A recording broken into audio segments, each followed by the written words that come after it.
Everybody, welcome back to Purplatypus is the name, and welcome to another sort of Convallaria video. Today, we are talking about the Drifters. You may not know, but there is a subtype of unit, maybe you've seen it, maybe you haven't, called the Drifter. So these are the units that are in there. We're going to be showing you a free-to-play Drifter team. Now, of course, if you have legendaries, you can make the team better, of course. Miguel, I believe, is the one with the unique drifter like battle flag or whatever. That's basically just twice as good as the other ones. But then you got to run Miguel. So we're not really worried about that. So I'm going to show you a free-to-play team. And there's kind of two different teams you could do here depending on what you want to do. And it's really going to come down to which of these two units do you want? Do you want to run Flame Sorceress or do you want to run Stormbreaker? I don't think you run both of these units. For a primary reason is that they're not that synergistic and they kind of fulfill the same role of doing AoE damage. So let's kind of go over each team really quick, and then I'll show you the one that I recommend and why I recommend it and exactly. So first, the unit that we're using in both these teams always is Abyss.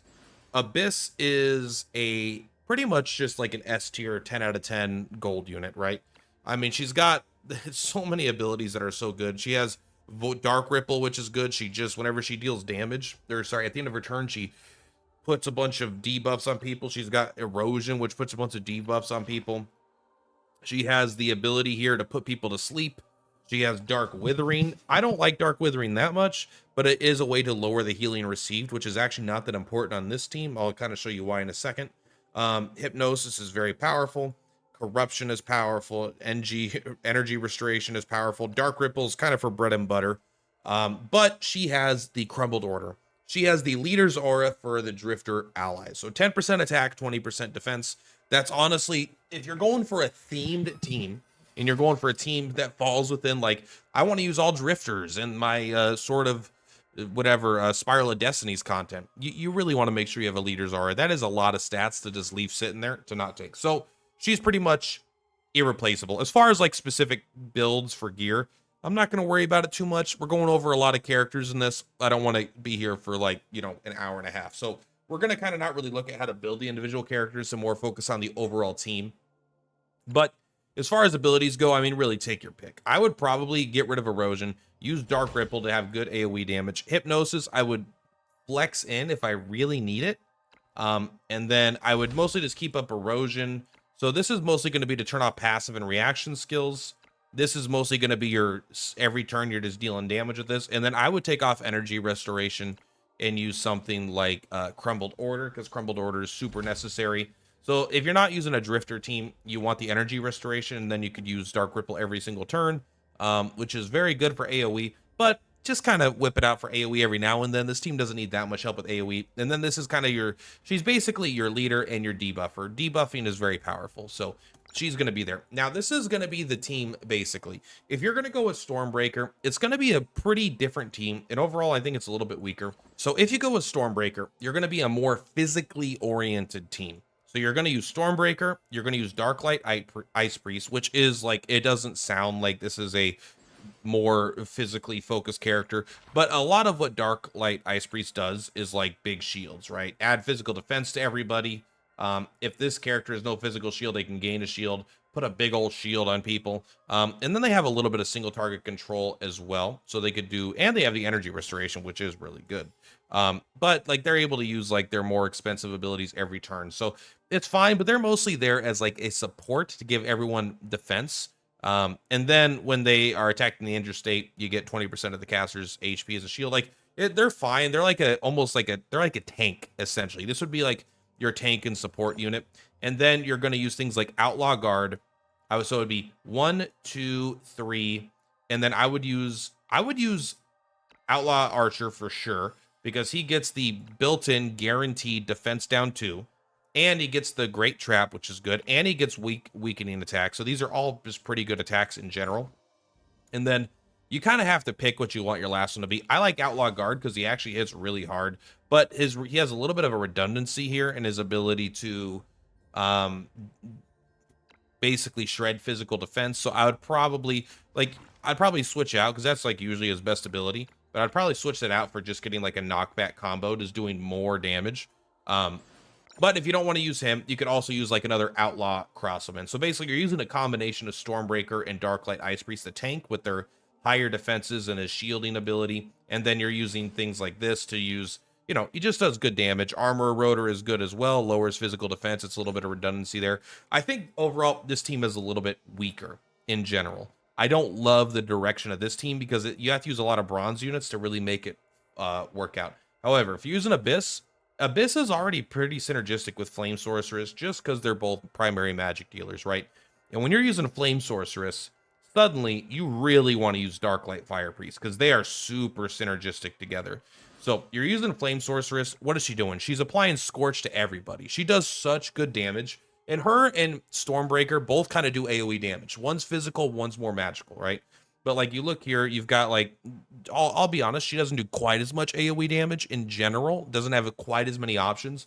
But between being able to scorch a bunch of people, which is very good, and having some good AoE fire attacks, and having a really good ability to increase everyone's movement, she also has this freaking insane Pyroblast ability that if the target is scorched, she just does 200% damage here. So she's just got a lot of options here. And you can even set it up so you can make it so her next skill does increase damage, or you can make it so she scorches. I probably like the scorching attack here just because it's always good. And honestly, even if you don't have that, you're just using like a fireball. Fireball is a really good move in this game. It's like super strong. So like all of her stuff is pretty good. Getting scorch on a bunch of people is good. Being able to set tiles on fire is good. And it's like, it's decent AoE damage as well. But she's so synergistic with the Darklight Fire Priest. The worst thing about him is that his trait is kind of bad. The 15% magic attack is whatever. It's like nice, but like everyone has roughly that. When attacked and injured, he does like a counter attack, which is like fine, not incredibly good. But what he does get is this really good flame shock. I mean, look at this. This is a big AoE fire attack, hits everybody essentially, and sets tiles on fire. But he's got a lot more than that. If you come down here, he's also got, if you get Ignite instead, this is a 5 tile. 5 tiles really far. It's a huge cooldown. So I don't know if I love this ability, but I do like it because you could target anything you want, essentially, within, you know, 5 tiles is really far, and you get to scorch them, deal a little bit of damage, and you get to turn off their healing. So Ignite is actually a pretty darn good ability. But if you do want to go with an AoE, you can instead get Healer's Bane before a single target attack. You have a 50% chance to basically do the Ignite effect. So it's not guaranteed. I don't love this ability, but it is something that's there. Perfect Shield's not that good. Becoming immune to Scorch is good in burning tiles because you're going to be doing a lot of burning tiles. And then he kind of has the same exact thing that Fire Sorceress has. He has a really powerful, not as powerful, but he could do this for 2 energy, do it literally every single turn, right? I don't think he has energy regeneration. So, I mean, eventually he would burn out, you know, which is kind of a funny pun, I suppose. But being able to hit someone for 160% when they're scorched is really good. That's a lot of damage. But if you don't want that and you need more AoE, they also just have this giant flaming meteor. And, you know, with your using talents and stuff, you could pretty easily give this character Act Again. Or you can at least, even if you don't have Act Again, you can like have him use it because he's pretty slow, I think.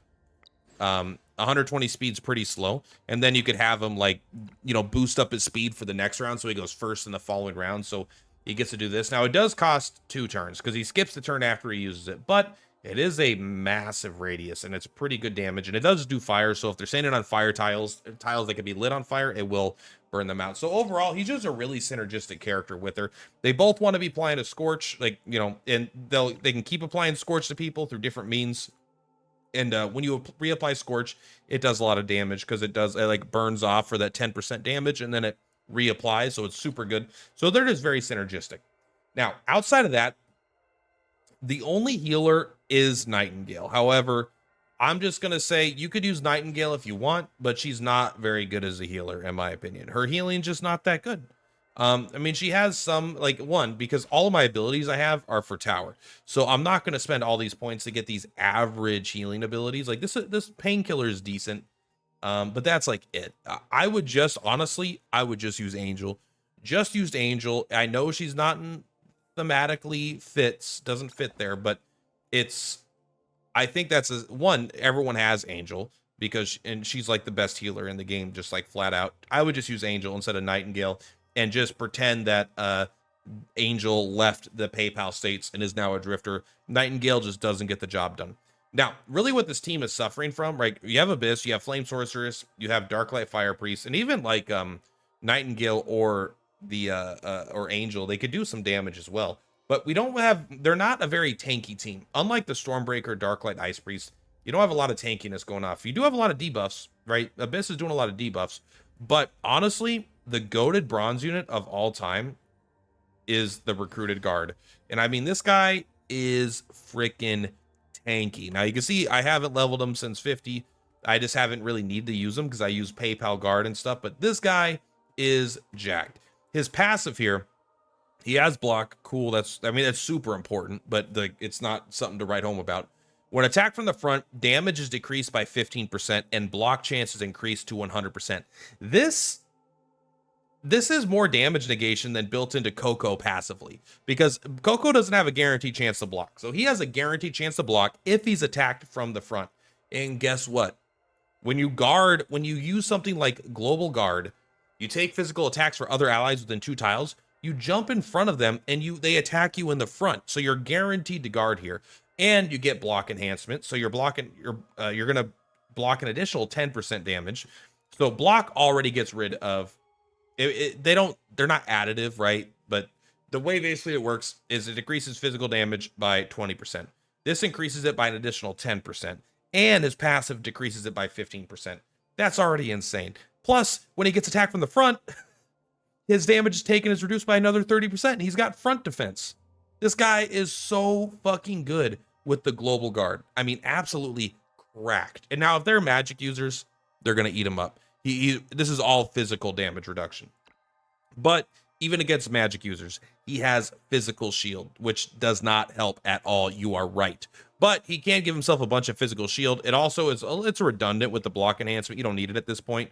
But being able to instantly give yourself 25% more HP is super good. If you really want to get rid of it and not use that one, I mean, you could use Sharpened Blade, but it's like, does he really counterattack that much? Not really. He can counterattack 1 time a turn. You can make it 2 times a turn if you take that, but then you're just doing this weird, like, build that kind of sucks. This ability's fine, you know, when attacked from the side, increase defense by 30%, but, like, he's always getting attacked from the front. I think he's the only character with arm bracers that I've seen, but they put it on the one character that's always attacked from the front, which is kind of weird. He does have Crippling Blow here. I think you need the guard ability, especially on this team, but Crippling Blow does 130% damage, inflicts speed down for 2 turns, no energy cost, so it's pretty good. But I didn't even get to one of the best parts about him. Not only does he have all this, he's just so good at physically defending everybody. Maybe, honestly, one of the tankier characters in the game. I mean, obviously, he's in the tanky class, but I mean, even in this, like, bracket, I think he's, like, a tier above most characters. I know his base stats are low. I actually think the level of damage negation is hyper relevant, though, especially if you're going for a free-to-play themed team like the Drifters. But he also gets Knockout Blow, a single target attack that just gets to stun someone for a turn. Not a lot of tanks. Even Coco has to get behind them and hit him in the back of the head. Now, she doesn't have to spend energy to do it when she gets there, and she could do all kinds of other stuff. And I'm not comparing him to Coco, right? Obviously, Coco's way better. Come on, let's not joke. But I am saying this is a fucking good skill. Single target attack. It deals whatever damage. It's not going to be good, but I mean, you'll probably notice it. And it just inflicts stuns. So he gets to just, his job is to keep your damage dealers alive. But now, in addition to keeping your damage dealers alive, he gets to just take out someone for a turn. And now it gives you even more chance to kill him, especially when it's like Seekers or something. Like if the Seekers are trying to get to your back line and kill stuff, you jump in front and you block because they don't do that much damage to you. Now you stun it. And now they can't even get away, and your damage dealers can kill them. Super, super good unit here. I could honestly do a whole video on Recruited Guard, which is partially the theme here for that. So let's take a look at the actual team itself. I mean, we're not going to do a fight because, honestly, I just don't have enough of these characters built. And I'll admit there's a little bit of this that is theory crafting. But, I mean, I could take a look. I've used all these units before. I just haven't used all of them since I've been, like, you know, above level 50 because I ended up having more legendaries now. So this is the team I've gone with here. So Abyss, again, is the leader. She is going to be having her Crumbled Order. She's going to be primarily a debuffer and a damage dealer. She's like a secondary damage dealer, primary debuffer. Keep everyone with level 2 attribute debuffs. Turn off their passives if you need to. Turn off the reactions if you need to. You can't spam this every turn like you can with other builds of her, because you aren't using the energy recovery. You're using crumbled order instead. But I think that's okay because I think erosion, I mean, erosion does more damage and it's honestly like pretty good. And if you need to turn off passives, you also have a single target attack option there. She's also super tanky, by the way. Like this ability, reducing damage by 30%, is like insane. Then for our primary damage dealers here, I am using Flame Sorceress with Wind Rider. I like having the move up too. Of course, you don't need that if you are using the tactics here of March Command, which is actually better because it goes up to 3 move eventually. But I do like having that because it does make you immune to getting moved down. But if you don't want to use that for some reason, you can go ahead and just throw on like an extra Scorch. You could turn on an extra single target attack. But again, she's going to have Scorching attack here, so I don't really think Fireball is all that useful at this point, even though it does more damage. So I would turn on another passive Scorch ability, and then you're going to either be Pyroblasting or doing some AoE damage. And then again, with our Darklight Fire Priest, he's basically going to be, I would actually really like Ignite on him. And I would take that off with Healer's Main, but he's basically going to be Flame Shocking and Fireballing and just kind of trying to synergistic. Although I would actually make sure you have to choose between which of these. Do you want Flaming Meteor for AoE or do you want Burnout for single target damage? I'd probably lean towards Burnout because that's 160% per turn. This is 140% over 2 turns, so it's kind of like 70% per turn because you have to skip a turn in order to use it. And you're getting Scorched so easily, I would use Burnout because you could use it almost every single turn. It's only 2 energy and you start with 3, so you could use it 2 turns in a row. So I would use that. Although Flame Shock's really good too. Low damage, but it does hit fucking everything. Then we got our healer. Angel just does what Angel does, increases her magic defense and penance, and she basically just does light of healing and keeps other people alive. I mean, she's very good. She's very good, and she gives everyone buffs, so she's like your primary buffer as well, coincidentally. And then you got your tank here. So this is a completely functional team that I think can clear most content in the game. I actually want to try to use this team on a weapon trial.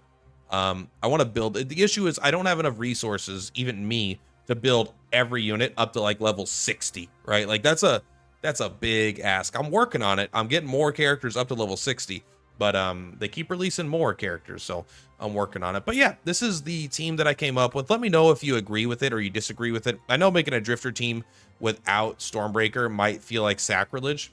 If we go Drifter rarity, we could find her pretty quick. But the thing about Stormbreaker is she's also a sort of Convallaria character, right? So she's literally the only gold, I don't know why, but she's the only gold sort of Convallaria character. So I'd probably put her in that team. I mean, even an aggression team, I think she'll do better at if you're looking at this. I don't know. Does he get the aggression one? I think it's Alexi might get the aggression one. I don't actually quite remember, but, I don't think she's a drifter at heart. I think she's a drifter, but really, I think she's a sort of Convallaria or an aggression character primarily. But yeah, guys, that's all for today. Thank you very much. Purplatypus is Purplatypus. I'll see you on the flip-flops. Bye. Turning on the screen with a lap